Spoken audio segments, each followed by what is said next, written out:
Presentación, como ven aquí, se llama del COVID-19 y otros demonios, y va a ser un conversatorio más que una presentación, digamos, formal. Y para eso le pedí el favor a Ingrid Rodríguez y a Alberto Sánchez, que son tres personas muy versadas en sus campos y que tienen mucho que ver con esto que vamos a hablar hoy. Ingrid, como ven, es microbióloga industrial, es epidemióloga clínica, tiene un máster en Business Administration, manejo de proyectos en investigación. Y el profe Alberto Sánchez, quienes estamos en la universidad, pues no necesita presentación, lo va a compartir a quienes no tienen el gusto de conocerlo. Es un biólogo y genético de la Universidad del Valle con un PhD en genética en Texas y tiene un postdoctorado en análisis de genomas complejos. Es hasta complejo entender ese postdoctorado, entonces ya entenderán la talla de las personas que estamos hablando. Y pues yo estoy aquí ejerciendo, como van a ver, de telonero prácticamente. Antes de arrancar, yo había puesto en la pantalla principal que se metieran a Mentimeter. Entonces voy a poner Mentimeter. Este es el código 600006. Voy a compartir Mentimeter y vamos a hacer la encuesta con preguntas que tienen que ver con lo que vamos a hablar ahora. Entonces, si tienen todos Mentimeter, vámonos acá, por favor.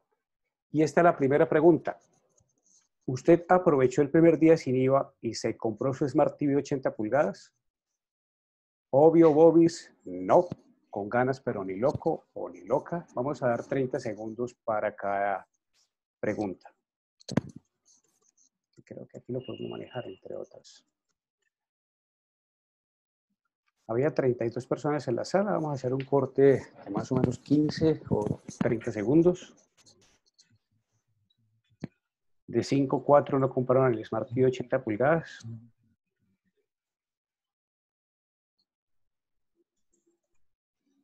O sea que la gran mayoría tenemos el mismo televisor de 15 pulgadas a blanco y negro, pero creo que es inteligente. Vamos a ver esta pregunta, ¿qué tiene que ver con lo que vamos a hablar más adelante?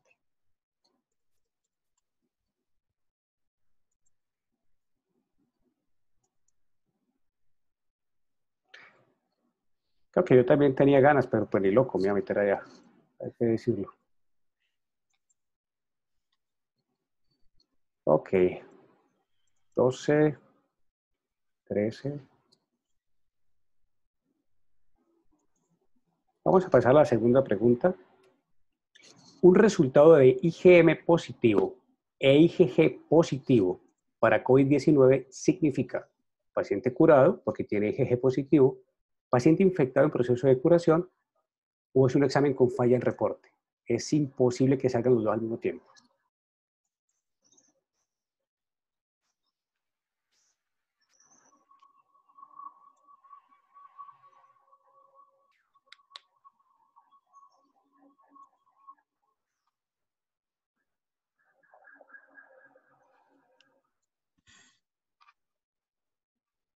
Nueve de 9, paciente infectado en proceso de curación.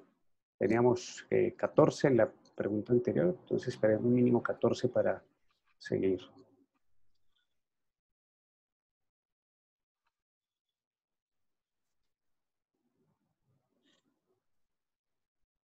Creo que nos quedamos allí parados. Ok. Ante este resultado, estoy hablando IgG positivo e IgM positivo, la conducta a seguir es PCR y puedo seguir trabajando, pues tengo IgG positiva, repito exámenes de títulos séricos, PCR y me quedo aislado.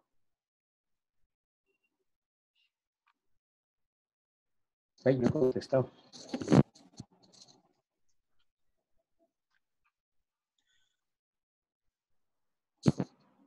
La mía también. 10 de 10 PCR y me tocó quedarme aislado. ¿Okay?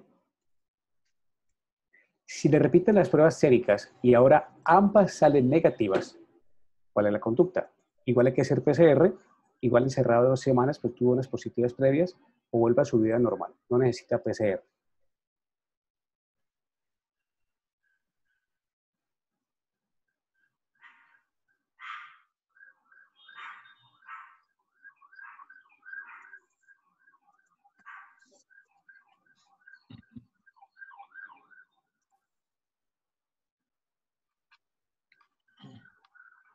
Muy bien, ya empieza a diversificar esto. Ok. 11, vamos a cortar allí que ha sido el número. Resultados de títulos séricos, que se repitió, muestran IgM negativa e IgG positiva. ¿Cuál es la conducta? Debe aislarse al paciente. Este no se repite, este es un examen de nuevo. Alguien se tomó los títulos y le sale IgM negativa e IgG positiva. ¿Cuál es la conducta? Aislar al paciente y visitar PCR, repetir la prueba, eso está muy raro, o el paciente está curado.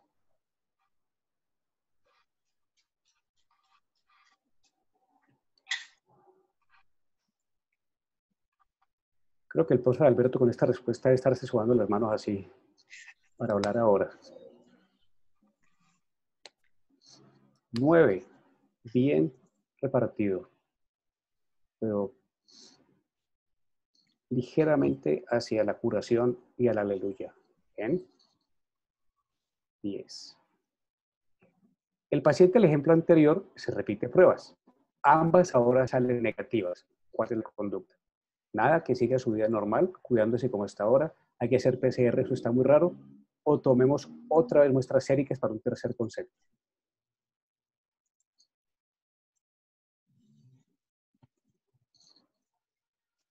Una conferencia, Alberto.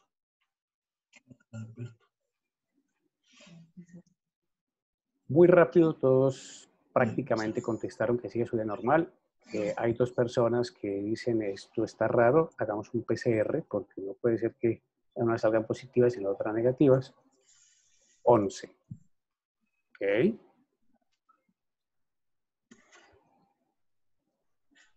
¿Entiende los conceptos de probabilidad pretest y probabilidad post-test?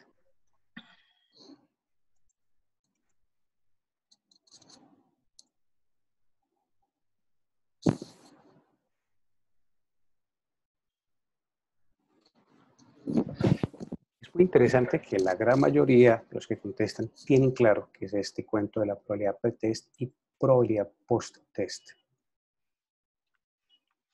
Sin embargo, hay un porcentaje importante que no tiene claro el concepto. Y digamos que más o menos metamos en el grupo de no porque es interesante tener esto claro. Y vemos que ya llegaba más gente, 13 personas. ¿Se ha realizado o le han ordenado títulos séricos para COVID-19?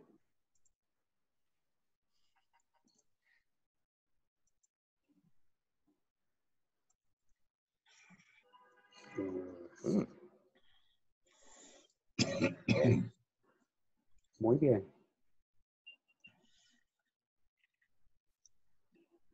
La gran mayoría ni le han pedido ni se han realizado exámenes. 14 personas. El mejor tratamiento según la evidencia actual para el manejo del COVID-19 es cloroquina, ivermectina, dexametasona, remdesivir o sulfonato de aquilbenceno.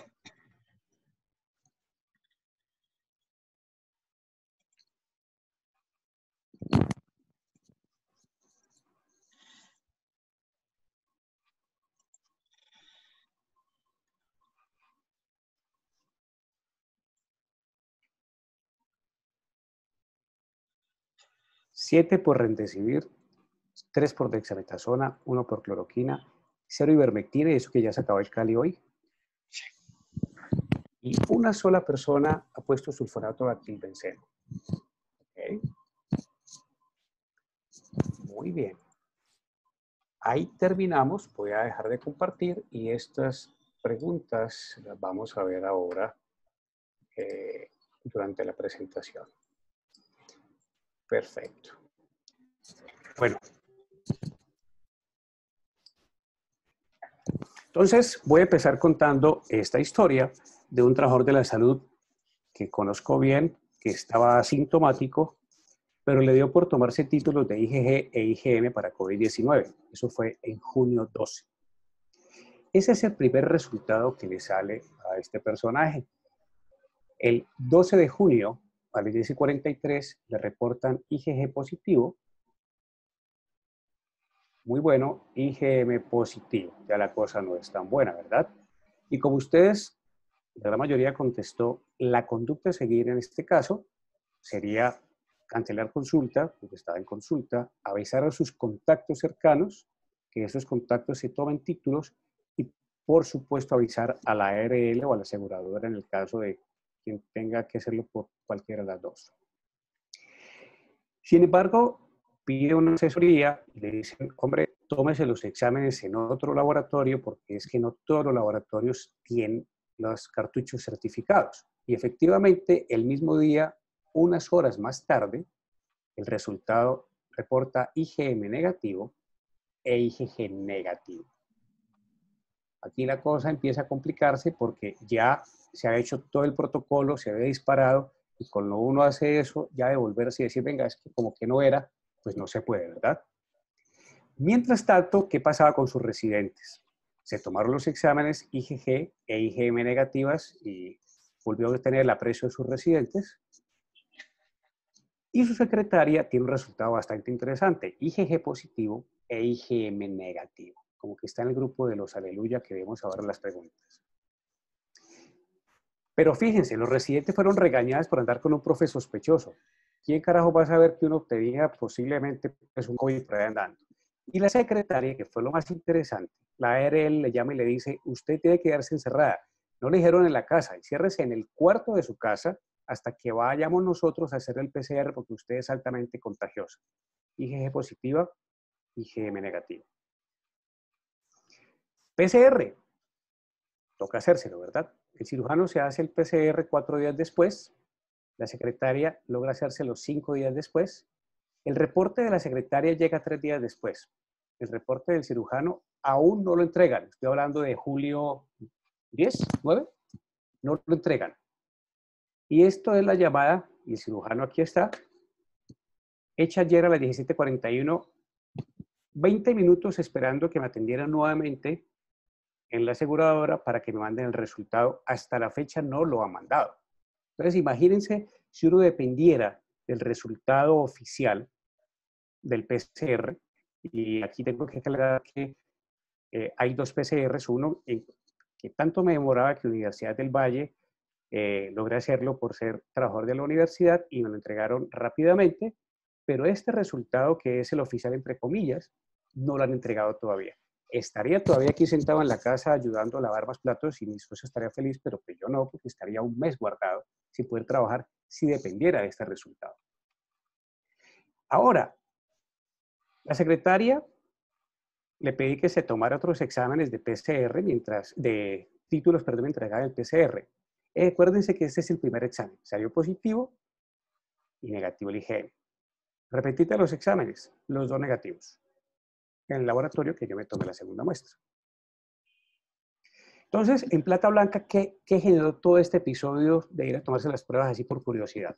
6 días de cese de actividades que podrían ser un mes si no hubiera logrado otro PCR, digamos, el que me permite volver a trabajar, cancelar consultas en el hospital, en la clínica, reprogramar cirugías y en la clínica. Tanto así que uno de estos pacientes que se iba a operar esa semana apenas se pudo operar ayer.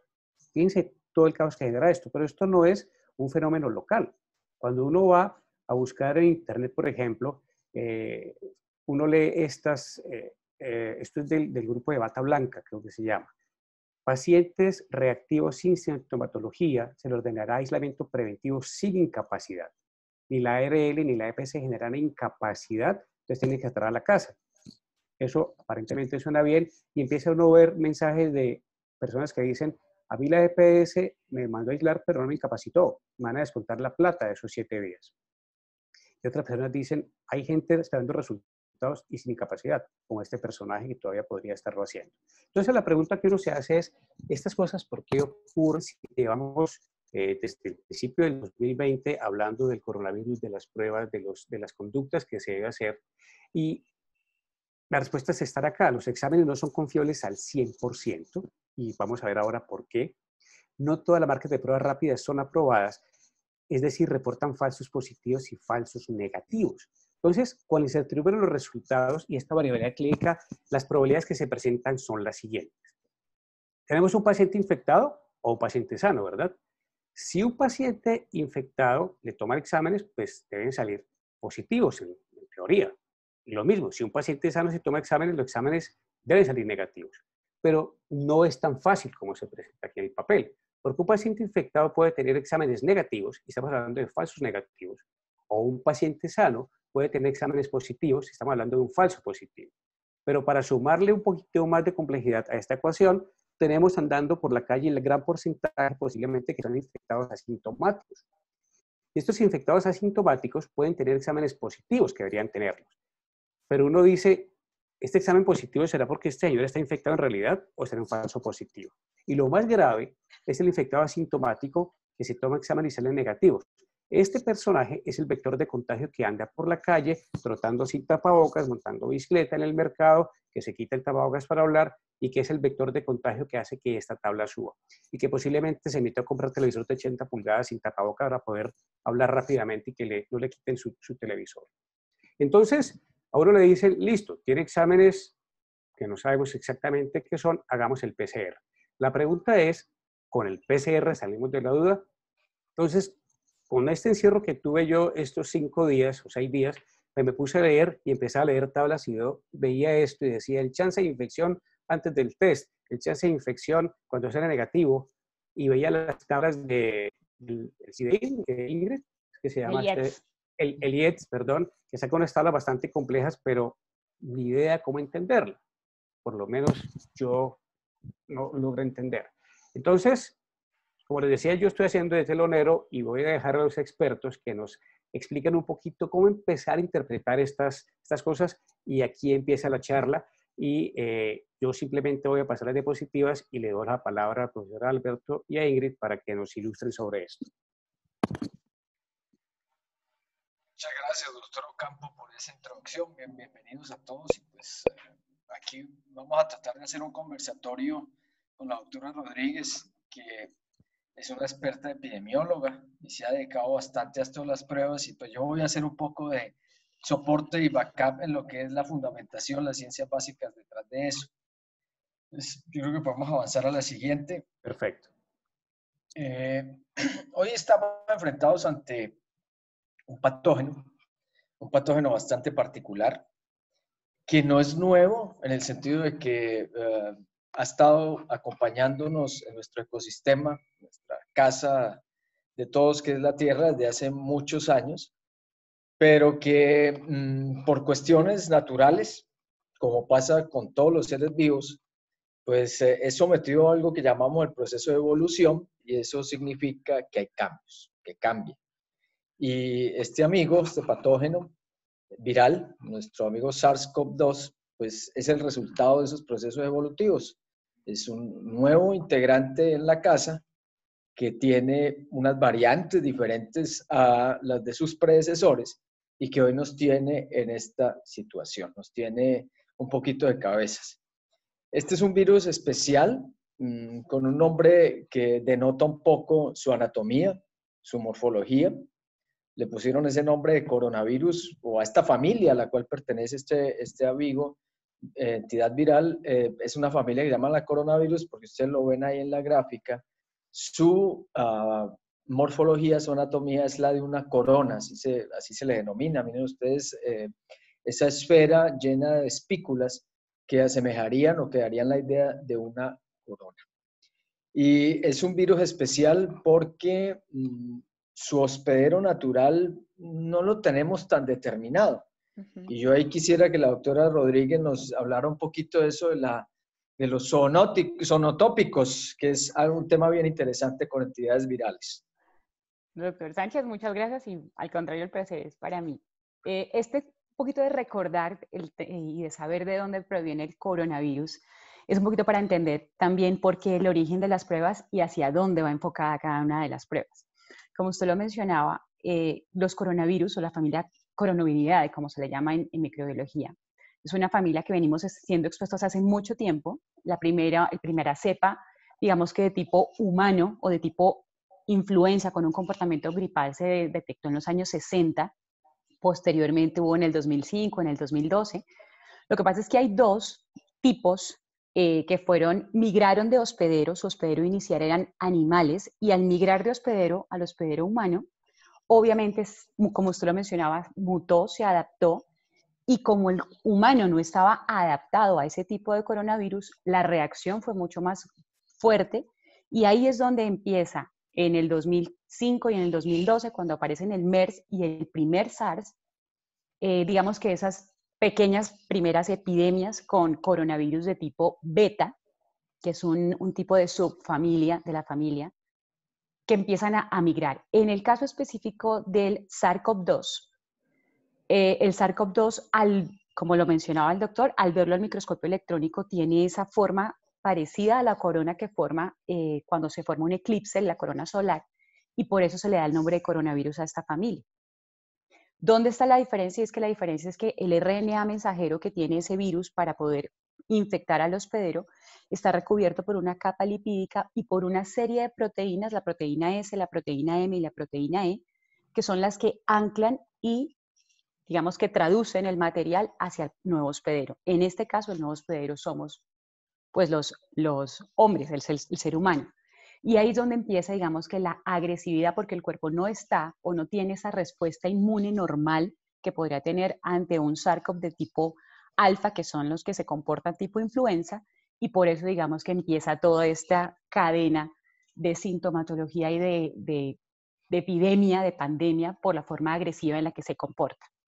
Hoy, como lo decía el doctor Sánchez, no está claro el hospedero inicial. Parece que fueron o pudieron ser serpientes, murciélagos, y se me va el nombre del otro El animal. amigo pangolín. El pangolín, gracias doctor, porque hay un cruce, aunque el pangolín está un poquito descartado porque digamos que la similitud entre la cadena de RNA que se ha podido aislar del SARS-CoV y la que tienen los pangolines únicamente tiene una coincidencia del 90%.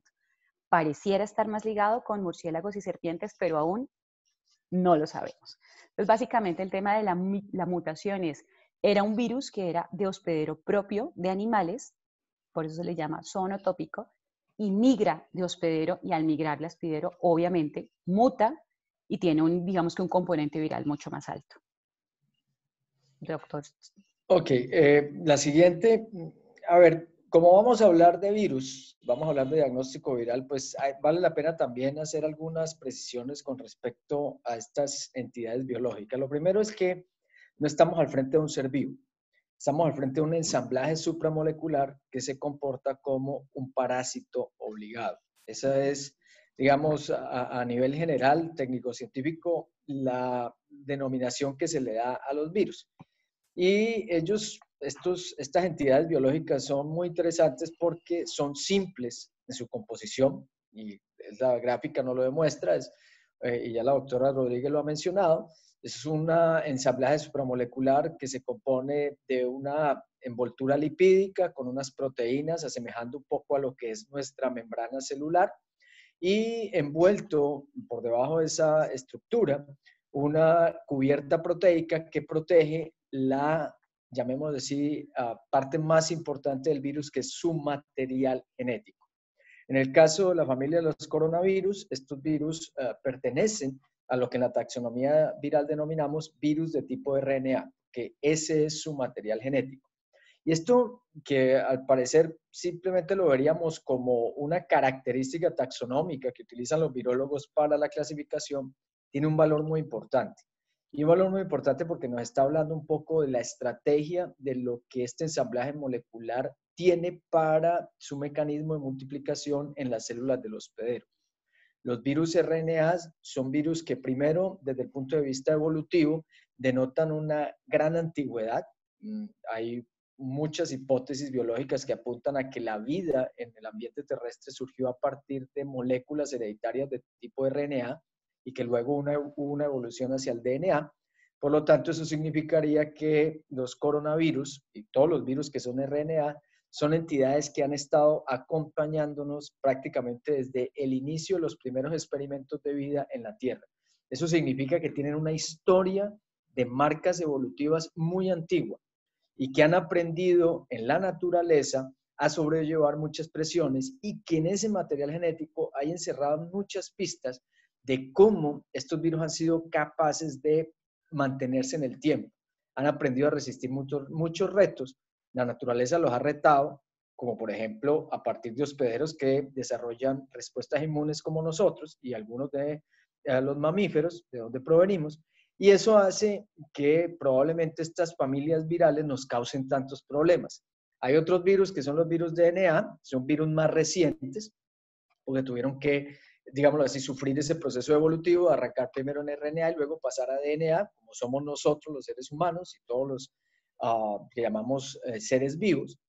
Entonces, los virus DNA son más recientes y ellos tienen menos estrategias, han acumulado en su material hereditario menos marcas históricas de estrategias para sobrellevar presiones y por eso muchas veces nos ha sido más fácil resolver desde el punto de vista de investigación, tanto ciencias básicas, biomédicas, clínicas, epidemiológicas, lo que es el reto de este tipo de virus.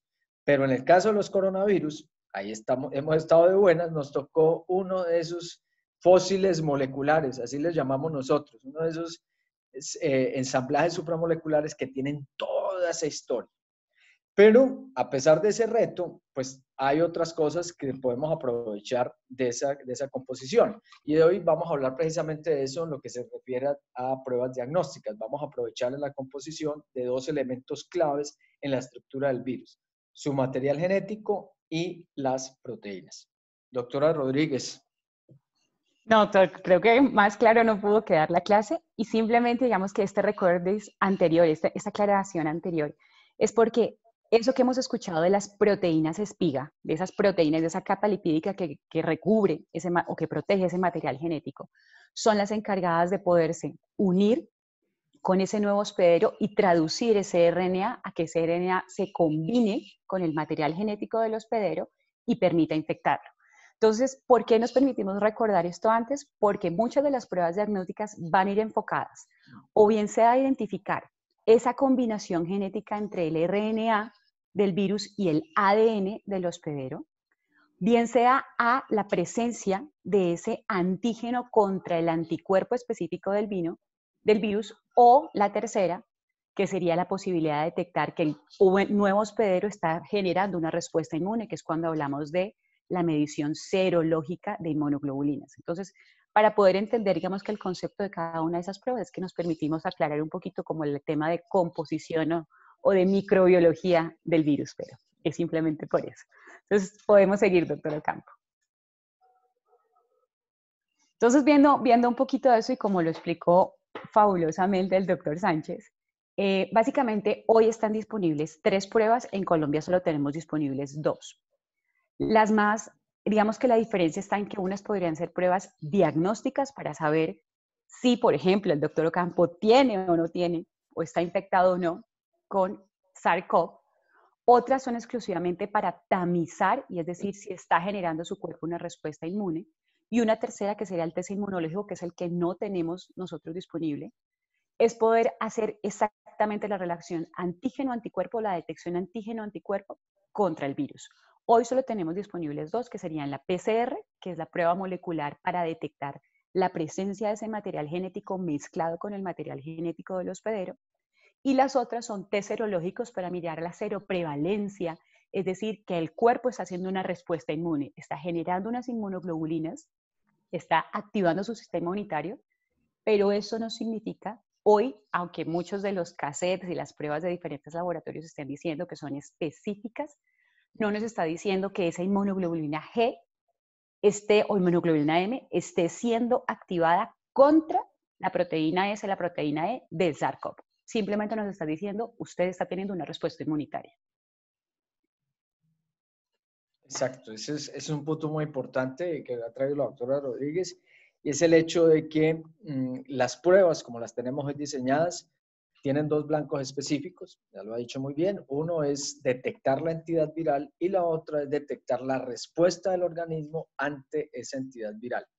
Y ahí entonces se nos abre un abanico de posibilidades, lo que el doctor Ocampo planteaba cuando decía, bueno, ¿y qué pasa cuando tengo unos resultados que me dicen una cosa, otros me dicen otra, y qué pasó con esta locura? Pues al interpretar la base de las pruebas se da uno cuenta, por ejemplo, que cuando habla de test serológicos, está hablando de una prueba que está identificando un fenómeno al interior del individuo, un fenómeno que está, digámoslo así, en unión a una serie de factores propias del organismo que pueden llevar a que la respuesta que uno está buscando, ese factor al cual le está haciendo trazabilidad, pues esté presente o no, y que lleve, por ejemplo, a confusiones en los resultados. Un individuo puede haberse infectado con una entidad patogénica, pero si su sistema inmune no es capaz de desarrollar una respuesta adecuada, pues al utilizar una prueba para detectar ese fenómeno, lo más probable es que la prueba va a salir negativa, diciéndole a uno que el individuo no ha sido retado inmunológicamente, que el individuo no ha estado en contacto con la entidad viral, cuando ha ocurrido todo lo contrario. Y, bien lo dijo la doctora Rodríguez, también puede ser el fenómeno de que otra entidad patogénica, no necesariamente viral, sino cualquier patógeno, rete al individuo en un momento de pandemia como el que estamos viviendo, donde creemos que el único patógeno circulante es nuestro amigo SARS-CoV-2, se desencadene la respuesta inmune, hagamos la prueba para detectar el fenómeno, nos resulta positivo e inmediatamente lo asociamos de manera directa a ese agente que nosotros tenemos en mente es el causante del fenómeno, cuando había sido otro. Por eso hablamos de una, entre comillas, falso negativo. Y vuelvo a saber esa base de qué es lo que busca uno con el diagnóstico, le ayuda mucho a comprender por qué el resultado, por qué esas diferencias y esas discrepancias en los resultados. Yo creo que podemos pasar a la siguiente.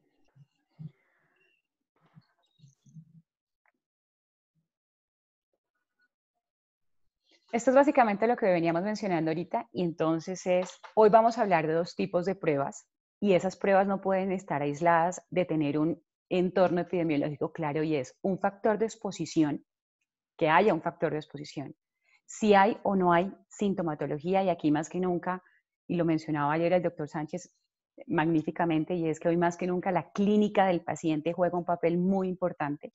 Ese factor de exposición o factor de riesgo, donde haya una conectividad o una causalidad de posible exposición al virus, marca la diferencia para poder tener o pruebas diagnósticas, que sería la prueba virológica por PCR, para determinar si hay o no una mezcla entre el ARN del virus y el ADN del hospedero, o una prueba serológica, que en este caso sería exclusivamente la detección de ese anticuerpo, de esa IgG, de esa IgM, que no está diciéndome que hay inmunidad, porque volvemos al punto de los coronavirus son unos virus bastante antiguos, que no únicamente es el SARS-CoV, donde precisamente el hecho que yo me pueda tener una IgG o una IgM positiva y una PCR positiva, no significa que ya soy inmune, que ya tengo mi respuesta inmune clara. El virus hasta ahora se está conociendo, va a pasar posiblemente lo que ha pasado con los virus de influenza y es que va a mutar y en algún momento tendremos múltiples tipos o subtipos del mismo virus, por lo cual usted jamás, o lo que nosotros digamos que o se ha pensado es, no se va a tener una inmunidad total o completa a coronavirus como hoy está. Así es que usted, por ejemplo, si se va a poner la vacuna de la gripa, se la debe poner anualmente porque se la pone sobre el grupo de virus que estén más activos en el último año, pero no sobre los 900 tipos de influenza que existen, por ejemplo. Entonces, ahí vamos a tener que tener mucho cuidado y muchas de las medidas de control, de autocuidado, van a tener que permanecer en el tiempo hasta tanto no se conozca un poquito más sobre el virus. Perfecto. Yo creo que podemos pasar ya ahora a lo que son las pruebas como tal. Veamos un poco qué es lo que hacemos en cada una de las pruebas. Y vamos a empezar con pues, lo que hoy llamamos el gold standard de diagnóstico, que es nuestra prueba del famoso PCR. A ver, la técnica de PCR, que es el acrónimo de lo que se conoce como la reacción en cadena de la polimerasa, no es más que una copia in vitro en laboratorio de un proceso molecular que nuestras células vienen desarrollando durante años, que es la replicación del DNA. Lo que hacemos en una prueba de PCR básicamente es tomar un molde de un material genético, en este caso el DNA, y con la utilización de una serie de instrumentos o insumos moleculares que hemos desarrollado previamente, somos capaces de imitar lo que la célula normalmente hace para su multiplicación y es aumentar la cantidad de ese material genético. Pero el PCR tiene, además de eso, otra característica muy especial. Y es que mientras en la célula, cuando hablamos de un proceso replicativo, significa una multiplicación de todo el material genético en términos de su contenido informático, en el caso del PCR, que es esta técnica in vitro, podemos determinar qué fragmento queremos multiplicar. Y eso lo hacemos a partir de un par de insumos que llamamos los primers o cebadores, que se convierten en las herramientas que nos ayudan a tamizar y a multiplicar porciones específicas, las porciones que nosotros queramos amplificar. No todo el DNA, sino una porción específica. ¿Y por qué el PCR se vuelve útil a diagnóstico? Porque precisamente esos insumos, esos primers o cebadores, se diseñan a partir de marcas y etiquetas moleculares que son exclusivas de un individuo o de una entidad biológica. Uno puede diseñar esos, llamémoslo así, iniciadores del proceso multiplicativo en individuos o en especies específicas. Y eso nos da una altísima, y ojo a la palabra que voy a utilizar, que es repetitiva, especificidad en la utilización de esta prueba. Por eso, desde su desarrollo, esta es una prueba que apareció a finales de los años 80 del siglo pasado. Debido a esa altísima especificidad, fue rápidamente adoptada en la clínica como una herramienta de diagnóstico ideal. A diferencia de otras de las técnicas que se llevaban hasta ese momento, como las técnicas serológicas, que tienen un cierto nivel de incertidumbre y que tienen ciertos problemas de especificidad.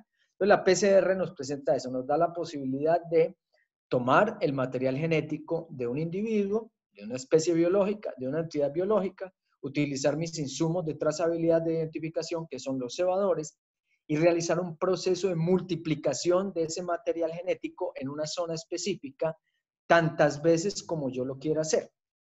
Y eso lo que lleva es a una producción exponencial de una región de material genético que yo luego la puedo visualizar por diferentes mecanismos. En la época de los 80, a finales de los 80, cuando empezamos con esta técnica de PCR, pues lo que hacíamos era utilizar una estrategia de visualización directa, o sea, utilizábamos nuestro ojo como herramienta diagnóstica, poníamos el material sometido a la prueba molecular a una, digámoslo así, herramienta físico-química que utilizamos en ciencias básicas que llama la electroforesis en geles de agarosa del material genético, lo poníamos en ese, digámoslo así, aparataje físico-químico y luego de un tiempo, sometiendo a una corriente eléctrica ese gel de agarosa y utilizando un fluorocromo, que en ese tiempo era el bromuro de tidio, podíamos visualizar la presencia del material amplificado. Si veíamos el material amplificado,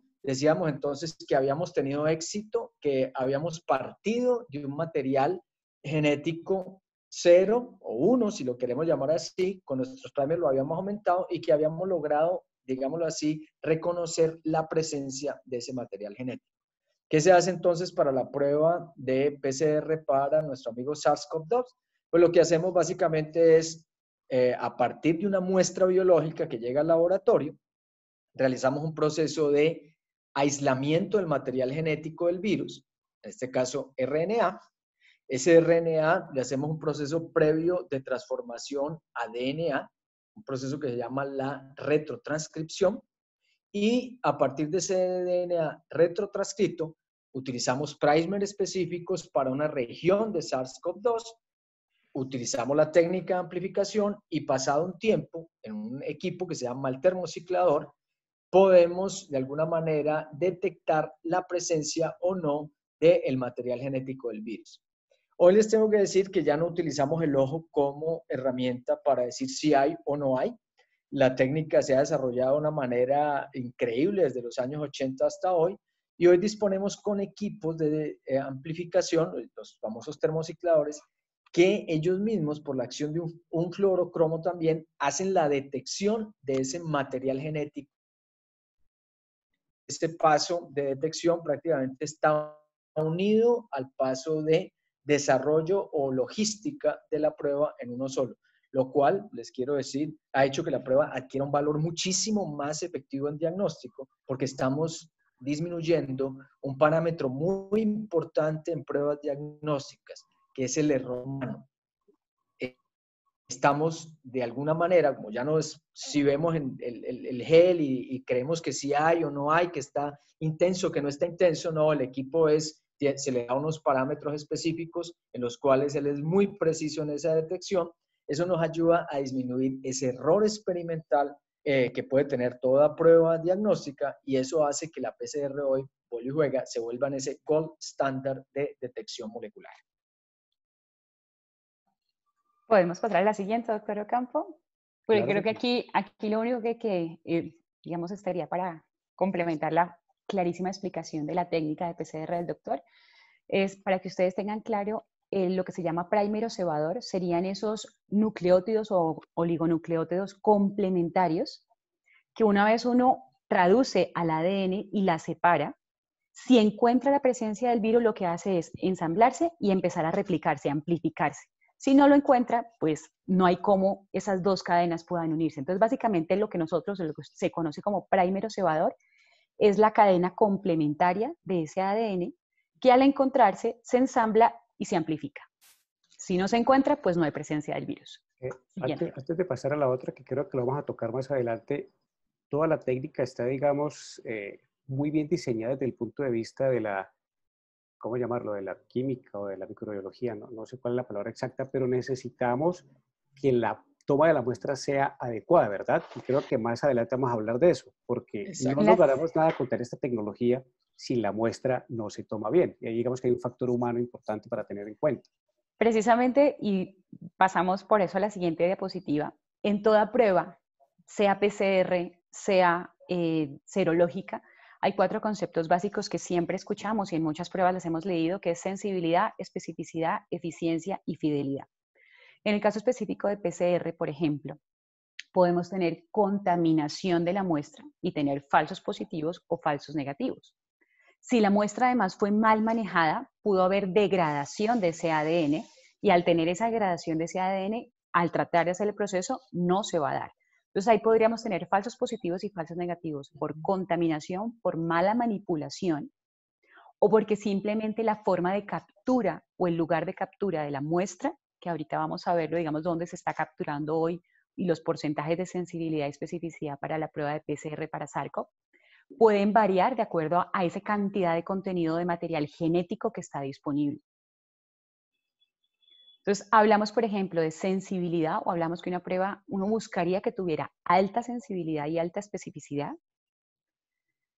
cuando la sensibilidad es que detecte con una mínima cantidad de ADN, pudiera amplificarlo y obtener ese rango de banda de ancha o esa respuesta, digamos que del componente que permita detectar que hay presencia de ese ADN que yo estoy buscando, de ese RNA, de ese ADN que estoy buscando, en la muestra que tomé. Sin embargo, puedo tener falsos negativos si, por ejemplo, la muestra que tomé tiene, no sé, está la amplificación que se dio o la forma en que se amplificó por estar contaminada, no pudo darse la amplificación. No significa que el virus no esté presente, significa que la muestra tuvo algún tipo de daño, de contaminación, de degradación, y no se pudo dar el proceso de amplificación completa en el número de copias esperadas para que generara la curva de detección pasando un umbral, eso se llama un umbral de detección, de decir si hay el DNA presente.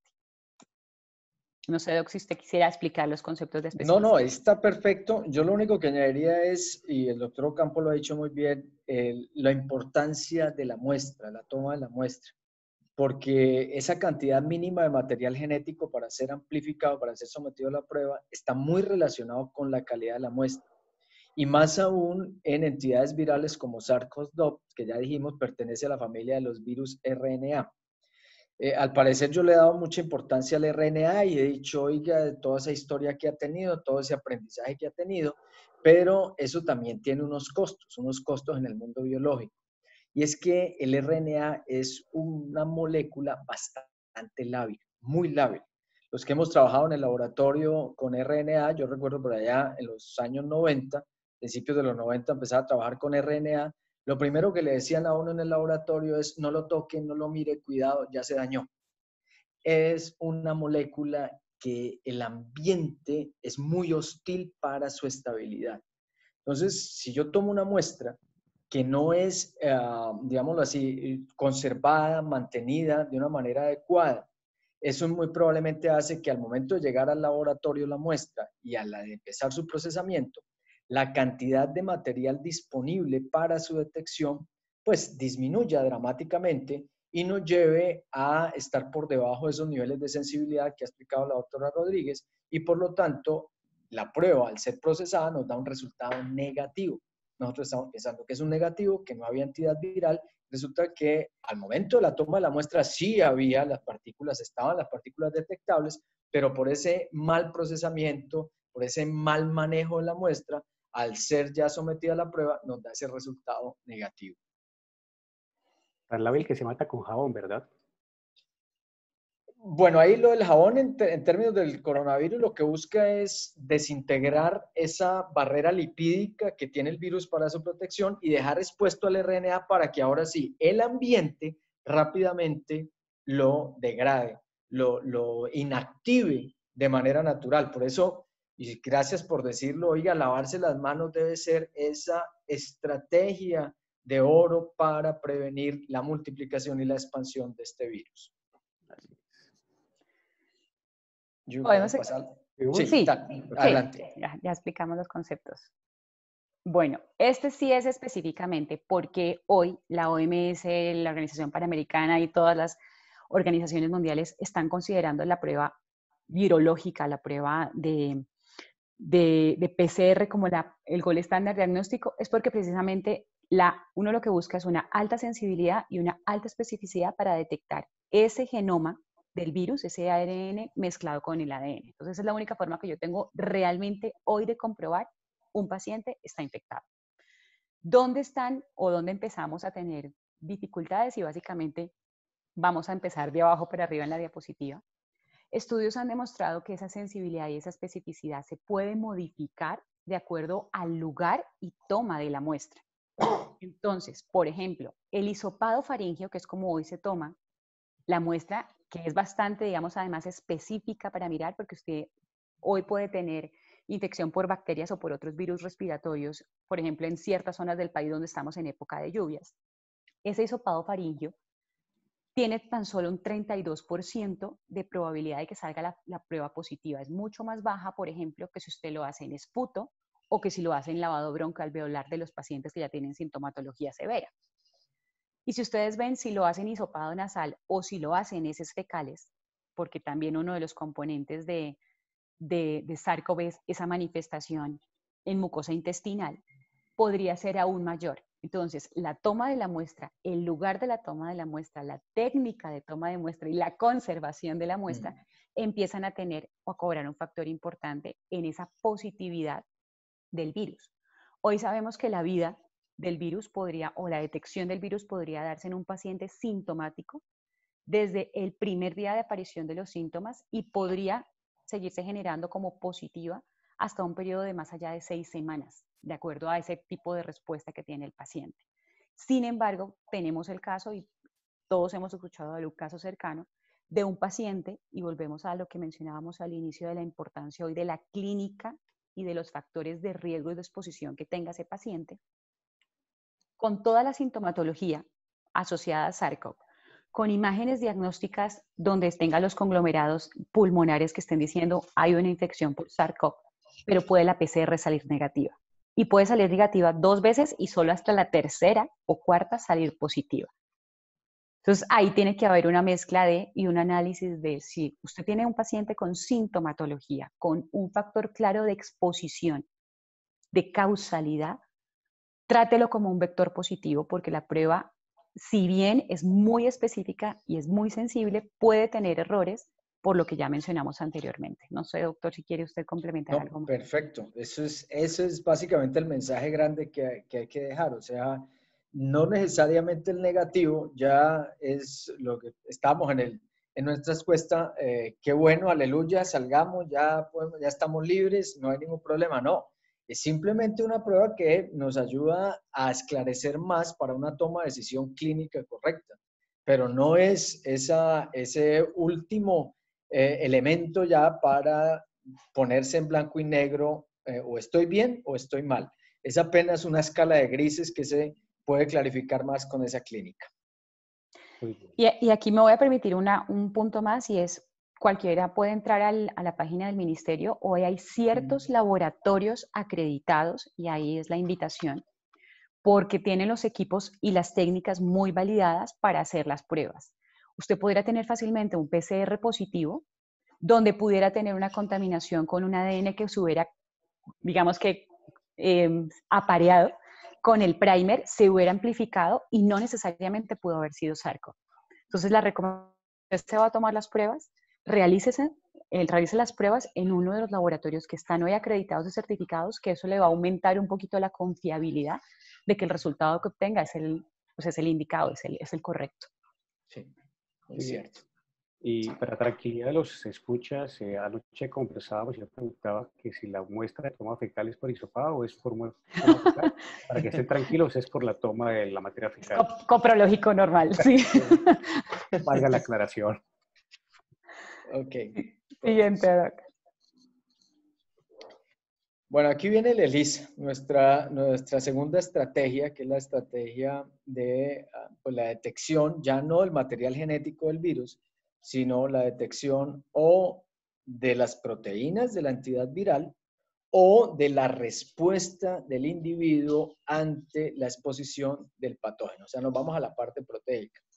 Y aquí hay que mencionar algo interesante con respecto a las bases moleculares, y es que con las proteínas, a pesar de que son, y lo hemos especulado siempre, que son moléculas de una alta especificidad, yo creo que todos los que hemos estado alguna vez en un curso de básicas en salud nos han hablado de un concepto por allá que lo llamaban la llave y la cerradura, que lo estableció un bioquímico en el siglo XIX, Emil Fischer. Él hablaba de que las proteínas actuaban como llaves y cerraduras, que solo había una llave para cada cerradura.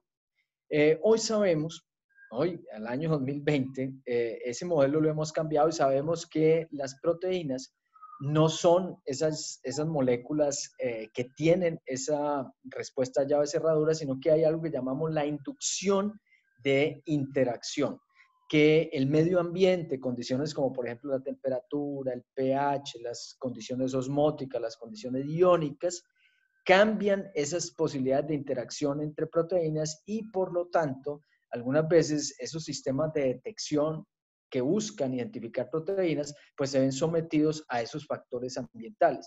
Y esos factores ambientales pueden de alguna manera generar respuestas diferenciales a la respuesta esperada que uno quiere en las pruebas de diagnóstico con proteínas. Básicamente esta prueba de diagnóstico, pues lo que busca y la que tenemos hoy en día disponible, porque me voy a centrar solo en las serológicas, las inmunológicas desafortunadamente no disponemos de ellas en el país.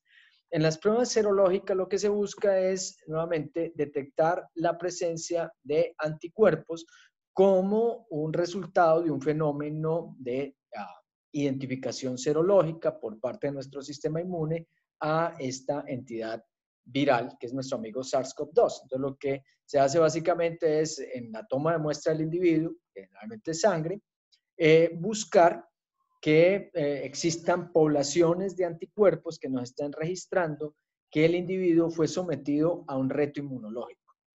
Nuestra primera población de moléculas, digámoslo así, que nos dan una idea de que está realizándose un proceso de defensa a partir del sistema inmune, son las famosas IgM, que son las moléculas de entrada de respuesta. Son los primeros anticuerpos que nuestro organismo utiliza para dar esa señal de alerta macro, grande, gigantesca, de poner en estado de emergencia a todo el sistema para después generar una respuesta más estable, mucho más resolutiva, de mayor control, que lo llamamos de tipo neutralizante y que resuelve ese fenómeno de multiplicación del patógeno dentro del individuo y que ahí entonces se asocia la segunda molécula de detección, que es la famosa inmunoglobulina G.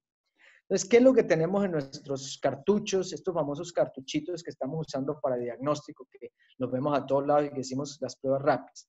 Pues ahí básicamente lo que hacen las compañías que los proveen es primero construir una matriz sólida, que la llamamos una matriz de intercambio iónico, sobre la cual se imprimen o se fijan moléculas de tipo proteico que tienen la capacidad de unirse a estas poblaciones de anticuerpos, a las inmunoglobulinas M y a las inmunoglobulinas G. Entonces, esas moléculas proteicas se fijan a esos cartuchitos en esa interfase sólida de intercambio iónico, y lo que se hace es que a esa matriz se la somete a la acción de la muestra de sangre, y si en esa muestra de sangre hay o IgGs o IgMs, pues cuando esas moléculas proteicas de tipo anticuerpo empiecen a migrar por la interfase sólida, se empiecen a mover, porque eso es lo que hace la interfase sólida, esa interfase de intercambio iónico, a ese movimiento llegan a un punto donde están fijadas esas proteínas que permiten esa unión con esos anticuerpos específicos. Si hay anticuerpos, pues lógico va a ocurrir esa reacción de unión, de interacción física, y esa reacción se logra visualizar mediante un efecto colorimétrico. O sea, la prueba está diseñada de tal manera que si se produce la unión de la proteína fijada a la interfaz con el anticuerpo, se genera un efecto de coloración, y esas son las famosas bandas que se ven en esos cartuchitos. Adicional a eso, el cartuchito trae algo muy interesante, esta prueba trae algo interesante, es un control interno de que la prueba está, digámoslo así, trabajando de manera que la resina está permitiendo la movilidad, que las proteínas fijadas sí permiten la adhesión, y es el hecho de tener una molécula control también fijada a la resina de intercambio iónico, que generalmente lo que se utiliza es una proteína que tiene capacidad de unión a una de las proteínas plasmáticas más prevalentes, que es la albúmina. Generalmente ese es nuestro control estándar, la albúmina. Entonces, como todo el mundo tiene albúmina, pues al poner una muestra de material proteico de sangre en uno de estos cartuchitos y movilizarse a través de la interfase iónica, llegar hasta la molécula de unión albúmina, pues la albúmina se va a unir y también va a generar una, entre comillas, reacción colorimétrica que va a ser nuestro control de que, entre comillas, la prueba sí es efectiva. Ahora, ¿por qué estas pruebas? Uno diría, oiga, pero esto suena muy bien, esto es fabuloso, y además no hay que hacer amplificación y no hay que procesar la muestra, no hay que hacer aspirado, no hay que hacer hisopado, no hay que mantenerla, no hay que conservarla, nada de esas cosas, porque esto no lo hacen como prueba estándar. ¿Y por qué el PCR? Por una razón sencilla, y la doctora Rodríguez ya lo había mencionado.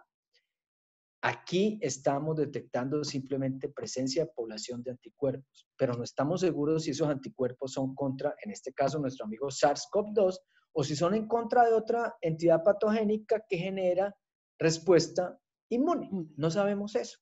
Y ese es nuestro problema con estas pruebas. Doctora Rodríguez. No, creo que está supremamente claro, y ahorita vamos a poder pasar a cómo se interpretan los resultados, porque hoy básicamente tener un resultado de IgM positivo indica que usted está teniendo una respuesta inmunitaria aguda a un patógeno. ¿Cuál? Hoy los cassettes no nos permiten decir, ¿es una respuesta contra la proteína de SARS-CoV? No, no hay ninguno, así las cajitas digan lo contrario y algunos laboratorios digan lo contrario, no nos permite decir eso. Y si usted tiene una IgG, nos está diciendo, usted tuvo o está saliendo de un proceso inmunológico por el tiempo de expresión de inmunoglobulinas en el cuerpo cuando se genera o se desencadena una respuesta inmunitaria, pero no le está diciendo nada más. Es por eso que digamos que la prueba cualitativa, como se le menciona hoy a las serológicas, debe ser confirmada con una PCR donde usted tenga detección del virus, obviamente en una ventana que ya lo vamos a ver, pero el IgG y IgM básicamente le está diciendo es, hay una respuesta inmune en su cuerpo, no específica, digamos en este caso a SARS-CoV, puede ser a cualquier otro tipo de patógeno. Seguimos, doctor Ocampo, que ahora vamos a interpretar resultados.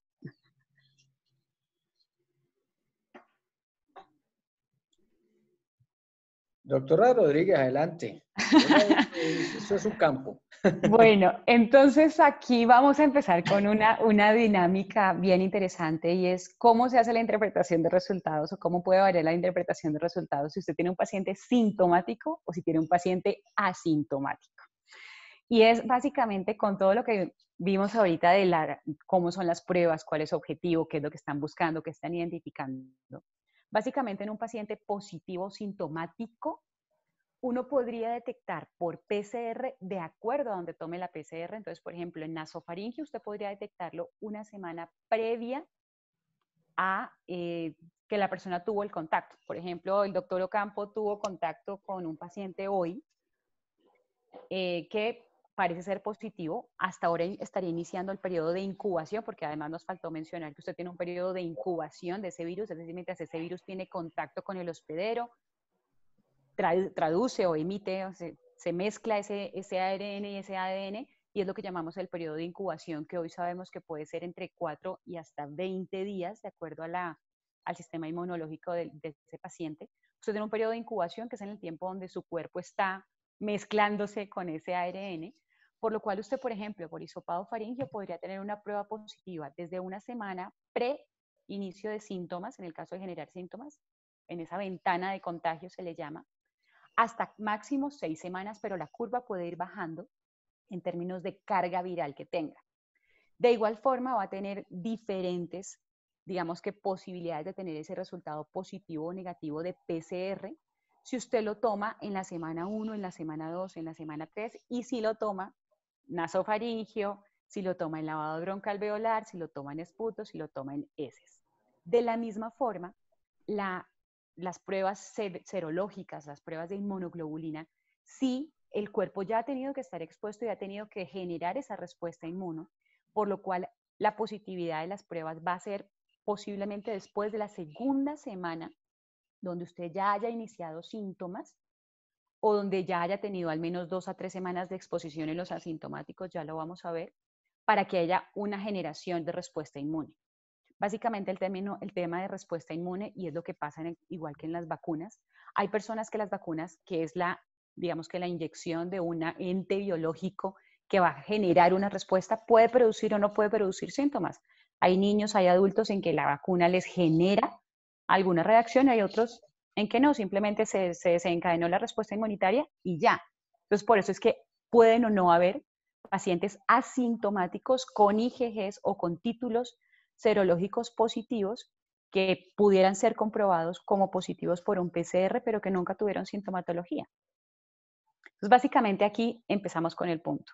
El momento en el que se tome la prueba, si usted tiene una sintomatología y si tiene un factor de causal, se le llama en epidemiología, de exposición claro con un positivo o con un paciente diagnosticado, digamos que esa ventana de toma de muestra puede variar y por eso es que se recomienda, mezclado con la clínica, y aquí vamos a ser enfáticos en la importancia de la clínica del paciente, tener pruebas negativas de PCR, las primeras 2, y posteriormente, por ahí a la semana 3 o 4, o hasta las 5 o 6, tener una PCR positiva en un paciente que pudo haber estado en UCI con conglomerados pulmonares y con toda la sintomatología de SARS-CoV. No sé, Doc, si usted quiere añadir algo. Aquí yo creo que la doctora Rodríguez ha hecho un punto muy interesante. Yo quiero traer, recuerden, yo vengo de las ciencias biomédicas. Nosotros en las ciencias biomédicas pues pensamos que como trabajamos en un mundo de la molécula, en el mundo de lo más fino, que es inclusive hasta aislar una célula y mirar una célula, todo lo que pasa ahí, pues nos imaginamos que nuestra base teórica es definitivamente la verdad revelada para la interpretación de estos resultados. Mucho cuidado. Muchos de estos ensayos y muchos de estos modelos experimentales in vitro, donde trabajamos células aisladas en presencia del patógeno. Ya vemos la célula, vemos el patógeno en un universo controlado, donde no hay nadie más, donde están solitas ellos dos y donde realizan procesos independientes de esos determinantes externos. Pero la doctora lo ha dicho, la doctora Rodríguez lo ha dicho, la clínica nos está diciendo lo que está pasando de verdad con el paciente. El paciente no es la célula, el paciente es todo ese conglomerado celular, tisular, orgánico, más todo su microbioma, porque recuerden ustedes que nosotros no estamos solos allá adentro, estamos en constante interacción, simbiosis, sinergia con otros mismos, y que ahora cuando nos retamos inmunológicamente a un ente viral, pues lo que está es entrando un nuevo participante a ese escenario de interacción. O sea que muchas de estas curvas tienen que adaptarse a lo que usted está viendo con el paciente en el día a día. Además, cada individuo tiene condiciones diferenciales de todo el resto de la población y eso hay que sumarlo para hacer una correcta interpretación. Entonces, muchas veces la gente espera que cuando se hace una prueba diagnóstica, pues esa prueba diagnóstica se ajuste primero para todo el mundo y que se ajuste a unos parámetros, por ejemplo, de ventana temporal específico y exacto. Eso no es así. Eso depende de muchos elementos. En ese individuo pueden haber elementos de tipo, por ejemplo, ambiental, como su nutrición, como su exposición a factores de riesgo, como presencia de organismos benéficos. Muchos de ese microbioma que tenemos allá, lo que hace es sinergia con nosotros y nos ayudan a responder mejor a esos patógenos que nos pueden atacar, y por eso pueden haber ligeras variaciones de individuo a individuo con respecto a estas curvas. Correcto. ¿Seguimos, doctor? Básicamente esto es lo que usted pudiera encontrar, y es tener una PCR positiva en un paciente sintomático, donde simplemente le está diciendo hay un antígeno viral de acuerdo a esa ventana y a ese, digamos, ese perfil inmunitario que tiene el paciente. Por eso hoy se consideran aquellos pacientes mayores de edad con patologías crónicas, porque su sistema inmunológico tiene una reacción diferente, como los más sensibles a tener sintomatología severa por SARS-CoV-2. Pero usted puede tener una PCR positiva o una PCR negativa, y las pruebas serológicas de igual forma que le estuvieran diciendo está en una fase temprana o una fase tardía de la enfermedad, pero nuevamente, y esto es importante que lo tengan presente, esas pruebas serológicas podrían estarme diciendo que estuvo expuesto simplemente a un virus respiratorio posterior o a una infección bacteriana, porque fácilmente pudiera tener una amigdalitis viral o bacteriana en ese caso, y si tiene una amigdalitis bacteriana, esa inmunoglobulina va a salir positiva, y no significa que, por ejemplo, si tiene un síntoma respiratorio, sea SARS-CoV, que hay que tener, digamos, el cuidado en ese caso. Siguiente, doctor Ocampo. Aquí vamos un poquito a ilustrar la dinámica que tuvo el doctor con sus residentes y sus secretarias, y es cómo es esa lectura en términos de tiempo de PCR positiva, IgM negativa, IgM positiva. Si las dos salen al tiempo es que están mal, si sale una positiva y una negativa, doc. Si quiere comentarlo o lo revisamos. Doctor Sánchez. No, la dejo que adelante. No, Sí. pues ahí básicamente, y ya lo hemos mencionado en varios momentos, depende la curva de temporalidad de exposición en el sintomático, por ejemplo, en el caso que nos mencionaba el doctor Ocampo y que dio origen a esta charla, de asintomáticos. Simplemente tenemos ciertos factores, y es, en cualquiera de los casos con inmunoglobulina, sea G o sea M, puede salir una positiva y la otra negativa, no tienen que salir las dos positivas. En ambos casos, lo importante es que usted, si tiene un factor de exposición claro, se haga una confirmación con PCR. Si de pronto no sabe porque cogió el Transmilenio, el mío o algún sistema de transporte público, fue a la venta del día sin IVA y estuvo expuesto a otras personas, pues hágase la PCR confirmatorio para saber si esa IgG o IgM están asociadas con el detectar específicamente el virus. Pero si usted tiene una... Señor. Perdón, que meto la cuchara un momentico. Es decir, quien se tome la prueba y le salga una o ambas positivas, sí o sí, en este momento tiene que hacerse PCR y tiene que aislarse. ¿Ese es el mensaje? Sí, no. Sí, no. Y es lo siguiente. Lo primero, sí, la responsabilidad social es aíslese ante la duda, y es uno de los mensajes que queríamos dejar de salida. Hoy lo más sano para todos es considerarnos todos vectores positivos o vectores de contagio, porque precisamente en muchos casos usted mismo no puede identificar fácilmente si tuvo ese factor de exposición claro, es decir, si estuvo en contacto con un positivo o un diagnosticado. Es imposible que, por ejemplo, si usted toma transporte público, sepa si las 20 personas que iban con usted en el bus, alguno era positivo. Usted que está yendo a la clínica, es imposible, aunque tenga todas las medidas de protección, que sepa si alguna de las personas con las que tuvo contacto es un positivo. Entonces, claro, lo más fácil es que usted se considere un vector positivo y guarde cuarentena.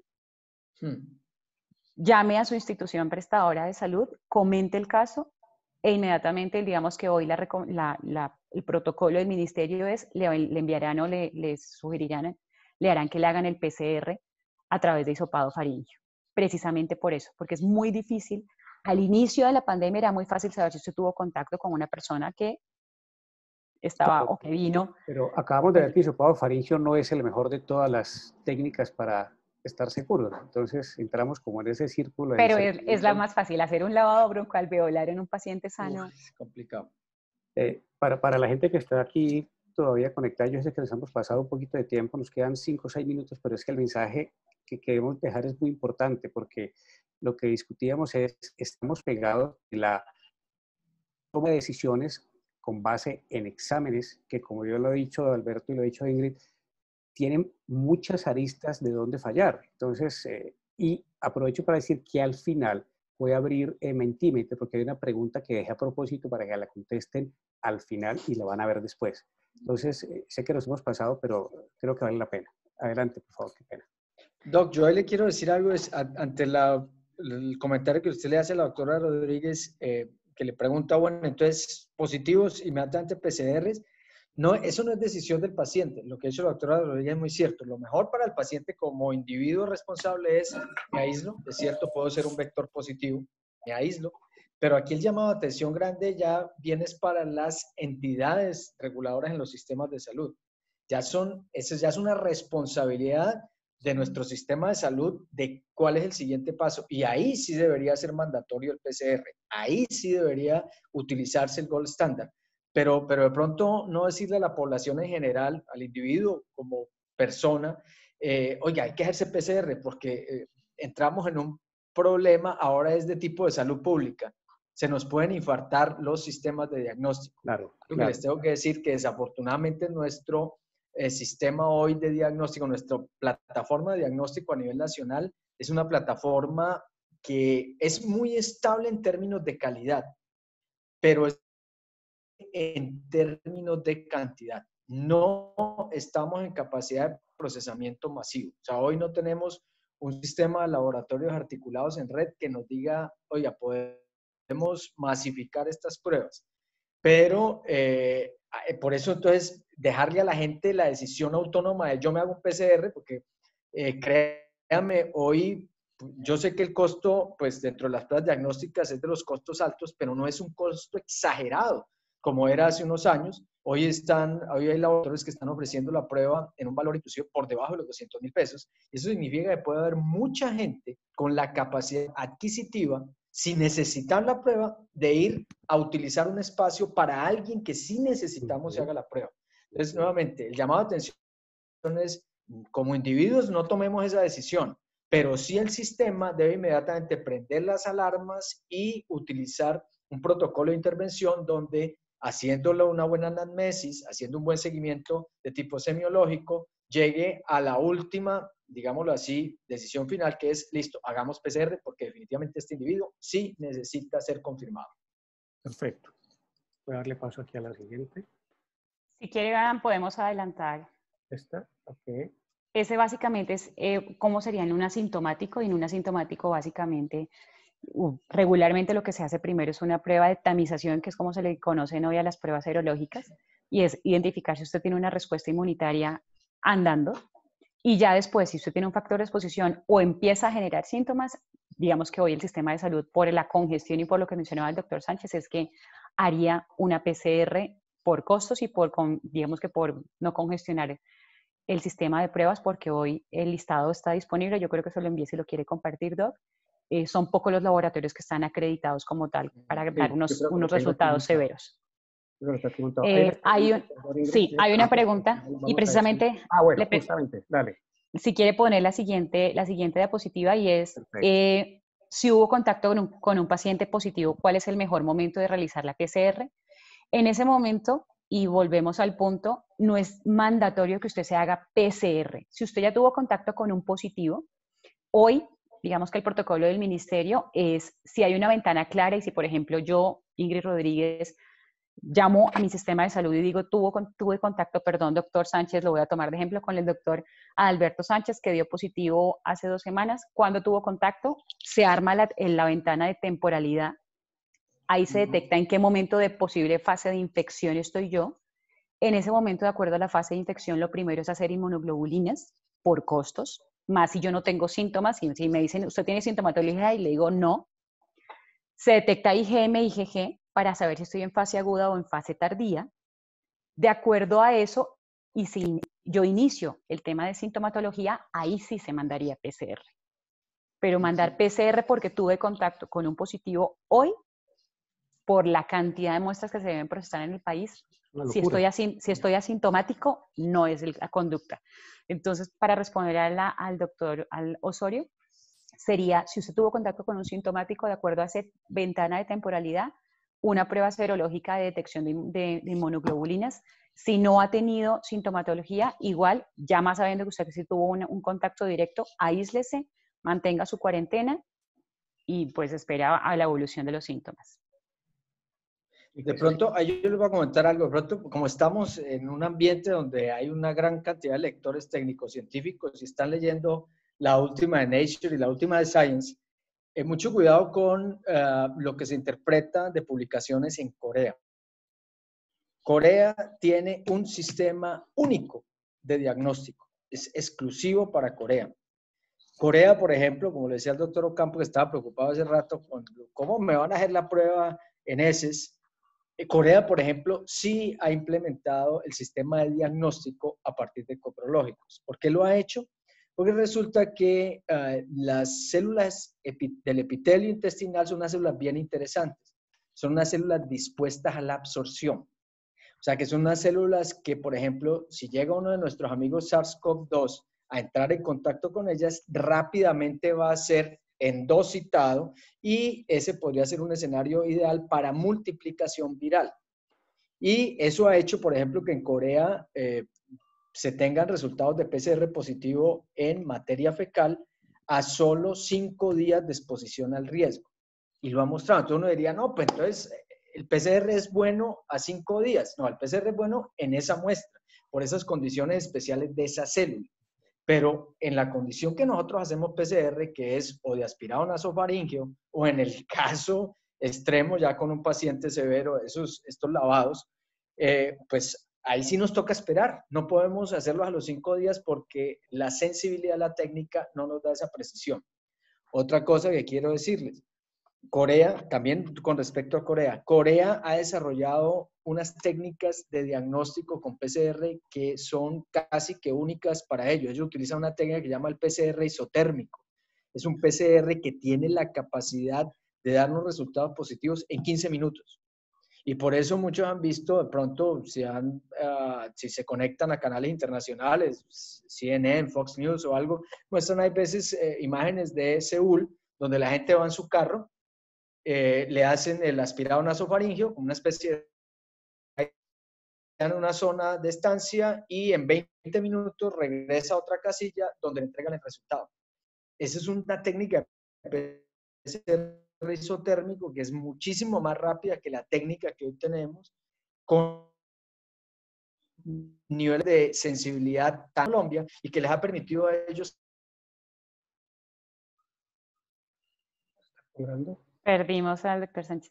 Mientras él se puede reconectar, para contestar la pregunta del doctor Castro, y gracias por el comentario en el chat, específicamente reiteramos o la recomendación que podría, y me uno con el doctor Sánchez en eso, es hay que tener mucho cuidado de dónde se realizan esas pruebas serológicas de IgG o IgM. Hoy efectivamente, doctor Castro, hay infinidad de laboratorios que están generando y ofreciendo a diferentes costos las pruebas. La recomendación tanto para IgG como para IgM como para PCR es realíceselo en alguno de los laboratorios que están validados hoy por el ministerio, porque al menos tenemos la certeza que los cartuchos de identificación de esa prueba, de ese control, tienen un cierto nivel de calidad o de especificidad un poco más alto que cualquiera. Entonces la recomendación es, en esos casos, por favor consulte el listado de los laboratorios sugeridos o avalados, que le va a dar mayor confiabilidad. Creo que aquí en la presentación al final, creo que está la tabla que me mandaste vos. Vamos a ver si la podemos mostrar ahorita. Doc, si quiere podemos seguir. En este caso, pues simplemente es, hoy las pruebas van a dejar o van a manejar el tema de poder ver o no ver un paciente, de salir o no salir a la calle. No, porque creo que ha quedado claro que hay muchas variables que juegan alrededor de diagnosticar un paciente con SARS-CoV como positivo. Y hoy más que nunca viene el tema de la clínica del paciente, de esa sintomatología, de identificar un posible factor de exposición claro. Y yo, digamos que yo por mi parte cerraría el mensaje de lo más sano para todos hoy, para que esta pandemia empiece como a cobrar un curso mucho más digamos que dinámico, porque el SARS-CoV no se va a ir, vamos a tener que convivir con él por mucho tiempo, es considérese y considera a los que están a su alrededor como un vector positivo y utilice las medidas de protección. Muy bien. Esto es una diapositiva de 7 de julio de la progresión en Colombia de las curvas epidémicas. Y este es el número de casos confirmados. Quiero mostrar aquí básicamente con esta flecha el primer día sin IVA. Y fíjense la curva exponencial, y pongo aquí que ojalá alcancen a ver alguna serie de Netflix y me compraron los televisores de grandes pulgadas, porque es impresionante cómo ha crecido. Y lo que conversamos anoche es que esto realmente no refleja ni siquiera este día sin IVA. Esto es parte de la progresión normal, aún sin la gran exposición que se tuvo ese primer día. Entonces, debemos esperar un crecimiento mucho mayor. Y si ustedes se fijan, ahora acabo de recibir un decreto que salió hoy donde creo que hay nuevamente cuarentena. Entonces, ¿cuándo se acaba esto? Ni el más letrado en este momento sabe esto cuándo se va a acabar. Entonces, las medidas tienen que ser muy claras. ¿Qué ha mostrado la evidencia en términos de medidas efectivas contra el COVID? No estoy hablando de curar el COVID, estoy hablando de cómo manejarlo. El primero, la tenemos desde 1847 con el doctor Semmelweis, que fue el que mostró la importancia de lavarse las manos. El chontaduro es un implemento que estamos en Cali, no tiene nada que ver con el COVID, ni la ivermectina, pues no sé, pero chontaduro no, definitivamente. Pero lavarse las manos, sí. Y eso lo traemos desde el siglo XIX. Uso de máscaras, diferentes tipos de máscaras, esto era otra discusión diferente, pero es usar máscaras de protección. El distanciamiento social es fundamental y cada vez lo tenemos más claro. Entonces, ciudadanos sanos que tengan estas medidas de máscaras, de distanciamiento social, lavado de manos, claramente tienen poca posibilidad de contagiarse, porque habrá gente asintomática, pero esta gente asintomática sí usa tapabocas, si tiene distanciamiento social, si se lava las manos, tiene poca posibilidad de contagiar. Sin embargo, como bien lo dijo Ingrid, el mensaje es que todos debemos considerar los vectores de contagio. Entonces, alguien decía, pero eso es como paranoico. Y el ejemplo puntual es como cuando nos enseñaron a usar el cinturón de seguridad.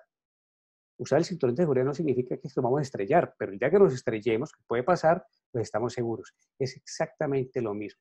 El hecho de que los consideremos vectores de contagio no significa que es que nos vamos a contagiar, pero tener esa precaución implica disminuir la posibilidad de que nos contagiemos a alguien o nosotros. Y bien lo decía Ingrid, no hay una correlación entre los exámenes y la clínica.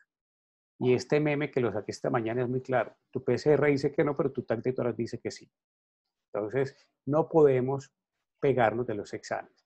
Y hay mucha desinformación en redes y esto es un video muy corto, muy editado de lo que está pasando. Todas las personas que están en los supermercados te están radiando precisamente en la cabeza. Te están matando. Hoy te matan 1000 neuronas, mañana otras 1000, pasado mañana otras 1000. Y eso a la larga trae un sinnúmero de alteraciones por tu sistema nervioso central que controla tus automatismos. Y nunca vas a saber qué fue con esa lamparita. Las autoridades sanitarias tampoco les conviene que esto se sepa porque todos son cómplices con el poder oculto para que vendan más medicamentos. Les paso la información hablada para que estén enterados. Soy el doctor José Mena, estoy aquí para servirles. ¿Cómo hay gran desinformación? ¿Cuál es el mensaje? Nos toca seguir avanzando porque esto no se va a ir sin temor, pero cuidándonos todo el tiempo.